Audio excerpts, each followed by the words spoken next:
தேவர்களின் அரசன் இந்திரன் இல்லையா? அவன் என்ன செய்யறான் பாருங்க. கௌதம முனிவருடைய மனைவியாக இருக்கக்கூடிய அகலிகை, அவள் மேல் அவளுக்கு ஆசை வருகிறது. ஆகவே கௌதம முனிவர் இல்லாத சமயத்திலே கௌதம முனிவர் போலவே வேடம் தரித்துக் கொண்டு அகலிகையை அடைகிறான். யாரு? தேவர்களுக்கு தலைவனாக இருக்கக்கூடிய அவனுக்கு செய்யலாமா இந்திரன்?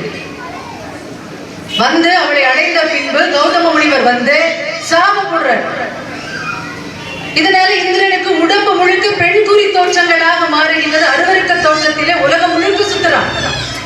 கடைசியில சாப விமோச்சனம் பெறதுக்கு எங்க வரா பாருங்க, சுச்சீந்திரத்துக்கு வந்து, நம்முடைய சுச்சீந்திரத்திற்கு வந்து திருமூர்த்திகளையும் வணங்கி சாப விமோச்சனம் பெற்றதாக புராணங்கள் சொல்லுகின்றன.